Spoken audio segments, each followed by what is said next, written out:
Bonjour tout le monde et bienvenue sur ma chaîne YouTube. On va parler d'un personnage très intéressant qui est celui de la nonne. À l'approche de la sortie du film qui sort le 19 septembre, qui revient à l'origine du personnage, on va essayer nous aussi de mener notre petite enquête, essayer de comprendre qui est le démon qui se cache derrière les habits de bonne sœur, mais aussi essayer de déceler le vrai du faux dans le personnage. Et je pense que cette vidéo vous plaira et que vous apprendrez quelques petites choses, même sur le film et sur le tournage du film en lui-même. Donc en tout cas, on perd pas de temps, let's go to the video.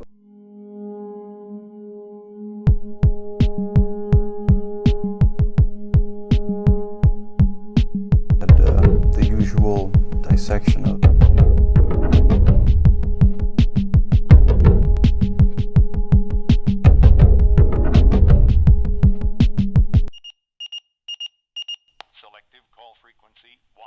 On va d'abord faire un petit topo sur les démons, parce que je n'ai jamais parlé de démons sur ma chaîne, et que c'est important pour comprendre un petit peu le personnage de la nonne qui est lui-même un démon. Alors qu'est-ce qu'un démon? Quelle est la définition plus ou moins exacte d'un démon? Alors dans la Grèce antique, et notamment donc du coup dans le monde pré-christianisme, un démon était un esprit, ni bon ni mauvais, avec qui on pouvait communiquer. Donc comme je vous ai dit, dans la Grèce antique, on considérait d'ailleurs qu'on avait tous nos propres démons avec qui on pouvait parler. Et Socrate notamment, lui, il prétendait pouvoir parler à ces démons.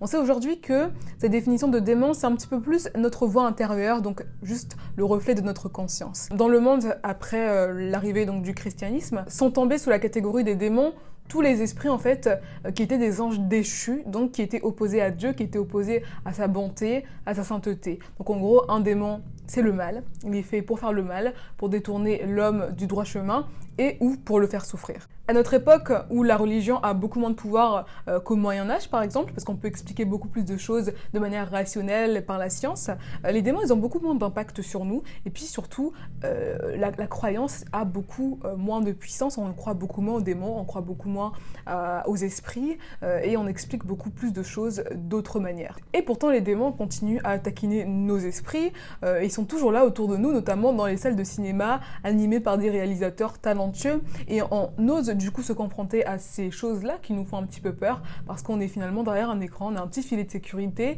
et même si ça nous fait peur, même si on se pose quand même la question de leur existence, on ose se confronter à eux parce qu'on sait qu'ils pourront pas nous atteindre dans un film. Pourtant, après la sortie de pas mal de films, comme The Conjuring 2, tout simplement après la sortie de plein de films d'horreur, il y a souvent une recrudescence des forums sur internet qui posent des questions comme est-ce que les esprits existent, est-ce que les démons existent, ou notamment est-ce que la nonne est réelle, puisque la nonne c'est un personnage emblématique du film d'horreur de ces dernières années, c'est un personnage qui a eu beaucoup d'impact et que ça a beaucoup d'ailleurs choqué les réalisateurs car ils s'y attendaient pas vraiment. C'est parti, on va essayer de comprendre la vérité derrière le mythe. D'abord on va parler de la nonne en elle-même, qui est la nonne, comment elle a été créée, d'où vient le personnage. Si vous êtes fan de films d'horreur, vous avez déjà sûrement vu The Conjuring 2, le cas Enfield, où apparaît la nonne pour la première fois. Dans ce film, on suit une enquête réelle, bien réelle, de Ed et Lorraine Warren, qui s'est passée dans les années 70, dans le nord de Londres. Ils ont enquêté chez une famille, la famille Hodgson, qui se disait hantée par un esprit. Et dans le film, on voit que la famille se croit hantée par l'esprit d'un vieil homme, ancien propriétaire de la maison, qui s'appelle Bill. Mais en fait, la vérité est tout autre. L'esprit qui est là, qui hante les lieux, est beaucoup plus malsain. Bonne nouvelle pour vous, le personnage de la nonne est en partie fictif. La nonne a été créée en fait donc, par James Wan, qui est réalisateur de The Conjuring 2, pour tout simplement apporter un peu la dimension spectaculaire au film, parce qu'il voulait qu'il y ait donc un monstre, qu'il y ait un personnage qui puisse du coup faire peur tout simplement. C'est un peu l'intérêt d'un film d'horreur. Le nom avait été trouvé, un peu toute l'histoire avait été trouvée, mais pas le personnage en lui-même, pas son aspect physique. Et un jour, alors qu'ils étaient sur le plateau de tournage, Lorraine Warren, qui était présente à ce moment-là, a évoqué une anecdote plutôt sombre qui lui était arrivée. Donc elle a expliqué qu'un jour elle avait perdu connaissance et que donc dans ce brouillard où elle se trouvait, elle avait vu une forme, un esprit, une entité encapuchonnée, donc avec une sorte de capuche. Et cette anecdote donc a été utilisée par James Wan pour créer le personnage de la nonne. Il s'en est inspiré, avec quelques coups de crayon, il a créé la nonne telle qu'on la connaît. Bien sûr, après, il y a eu tout un travail de recherche pour vraiment la rendre le plus effrayant possible. Il y a aussi eu la recherche de l'actrice pour que la nonne soit vraiment terrifiante. Et finalement, depuis, du coup, elle est incarnée par Bonnie Arons, puisqu'elle a vraiment des traits atypiques, un nez atypique et des yeux vraiment très perçants. Pourquoi la nonne fait si peur ? Elle fait peur parce qu'elle incarne un esprit si puissant qu'il se moque ouvertement de Dieu en revêtant des habits de bonne sœur. On remarque aussi souvent que les victimes de la nonne sont très croyantes. Donc dans les films, on a Lorraine Warren qui est très croyante, qui a des visions de la nonne. On a aussi, par exemple, dans Annabelle 2, des petites filles qui sont dans un orphelinat catholique, qui elles aussi donc sont croyantes, qui vont faire face à ce personnage. Donc la peur, c'est d'abord le personnage en lui-même qui est vraiment très effrayant, mais il y a aussi la perspective de passer l'éternité en enfer, torturé par le démon. Et justement, en parlant de démons, on va parler maintenant de la partie réelle de l'histoire. Puisque, vous le savez, si vous avez regardé les films, et si vous ne l'avez pas fait, regardez-les, mais la nonne, elle porte un nom. On l'apprend à la fin du film de Conjuring 2, que la nonne s'appelle Valak. Qui est Valak? On va en parler maintenant. Valak est un démon assez puissant. C'est un démon qui est donc l'un des présidents des enfers. Donc c'est pour vous dire la puissance du démon. Il commanderait donc 30 légions de démons. Donc voilà, c'est un démon qui est en plus commandeur d'autres démons. On attribue parfois aussi à Valak la tentation d'Ève. Donc ce serait peut-être lui qui aurait tenté Ève à croquer dans la pomme, dans le fruit défendu. C'est un démon qui est très attiré par les serpents, qui sait commander les serpents, mais la vraie forme de Valak est bien différente de la nonne. Ce serait un chérubin, donc un petit garçon blondinet, un peu à la figure angélique, qui chevaucherait un dragon ou alors une sorte de serpent géant. Une des principales mentions de Valak remonte au XVIIe siècle dans un grimoire qui est appelé la petite clé de Salomon ou bien les Mégetons. Ça dépend un petit peu des versions.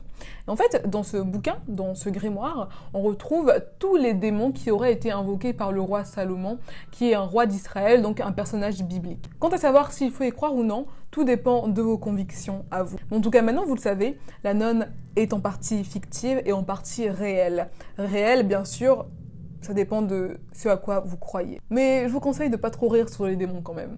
Juste au cas où. Il y a quelque chose que j'ai trouvé intéressant et que je voulais intégrer à cette vidéo, c'est le fait que le tournage de la nonne ait été très mouvementé. Moi, vous le savez, quand je vous parle de paranormal, je vous le dis souvent, quand on parle des esprits, généralement, on attire les esprits. Et vous allez voir que le tournage de la nonne a été assez habité, on va dire. Donc d'abord, le film se déroule dans les années 50 et il se passe donc quelques temps après la guerre. On a la sœur Irène, qui est une bonne sœur en devenir, et le père Burke, qui est donc un peu un démonologiste, un peu un chasseur de fantômes, un exorciste, donc quelqu'un qui s'y connaît beaucoup dans l'occulte, qui vont être appelés à aller dans un couvent en Roumanie pour déterminer si le lieu est encore saint. Parce qu'il se passe des choses étranges là-bas. Et vous allez voir que les décors sont vraiment ouf. Énorme couvent, c'est vraiment un énorme couvent.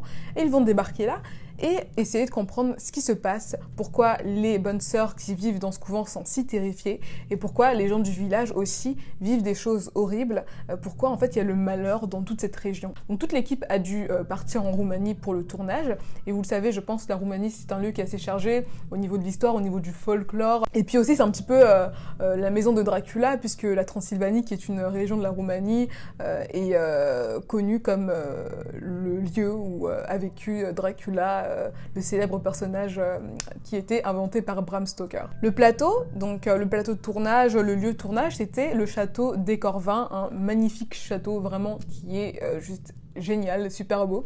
Le plateau, il a été béni par un prêtre, le père Cosmin. Je ne savais pas que ça se faisait, mais ça doit être une tradition des réalisateurs de films d'horreur, ou en tout cas de ces réalisateurs-là. Mais du coup, oui, le plateau a été béni avant le début du tournage. Ça n'a pas empêché l'équipe et les acteurs d'avoir fait des rencontres un petit peu étranges. D'abord, on a l'actrice Thaïsa Farmiga, donc qui joue la sœur Irène, qui a dit qu'elle s'est sentie vraiment pas trop bien pendant le tournage et que à plusieurs reprises elle a rêvé qu'elle combattait des démons. Le réalisateur a découvert une empreinte de main dans la poussière donc du plateau un jour, et puis il a aussi dit que un jour pendant qu'il filmait, donc quelque chose d'assez fou s'est passé. Il a dit qu'il a rencontré donc deux soldats. Voilà, deux personnages du coup qui semblaient être donc dans l'armée, voilà, deux soldats roumains qui passaient, voilà, donc des fantômes, et qui semblaient un petit peu intrigués par le tournage. Et aussi, quelque chose d'assez fou, c'est que l'acteur Jonas Bloquet, qui joue le rôle de Frenchie, il a dit quelque chose d'assez ouf. Donc un jour qu'il tournait, il y a un prêtre qui est arrivé et qui n'était pas du tout invité sur le tournage. Il est arrivé, il s'est placé devant le château, il s'est mis à prier, et il est reparti comme il est arrivé, sans donner d'explication. Et ils n'ont jamais su qui c'était, pourquoi il était venu, quelles étaient ses intentions, etc. Donc Jonas Bloquet a dit aussi que ils ressentaient tous, en tout cas, l'esprit du couvent, l'esprit des lieux en fait. Et puis ils ressentaient aussi la mort, les morts, c'est ce qu'il a dit. Qu'il ressentait les morts. C'est un tournage qui a été très très très chargé, avec une ambiance qui était assez lourde, et ils l'ont tous ressenti. Je trouve ça plutôt intéressant et ça en dit long sur l'ambiance du film. Alors vous, est-ce que vous connaissez le personnage de la nonne? Est-ce que vous avez vu The Conjuring 2? Est-ce que vous prévoyez d'aller voir la nonne? Et je vous conseille d'aller le voir, la nonne. Si vous connaissez beaucoup plus de choses sur Valak, dites-le moi en commentaire, ça me plairait bien. En tout cas les gars, la vidéo est terminée, j'espère vraiment qu'elle vous aura plu. Moi je vous dis à très bientôt dans une nouvelle vidéo. Je vous fais des gros bisous, faites bien attention à vous et dormez bien ce soir. Salut!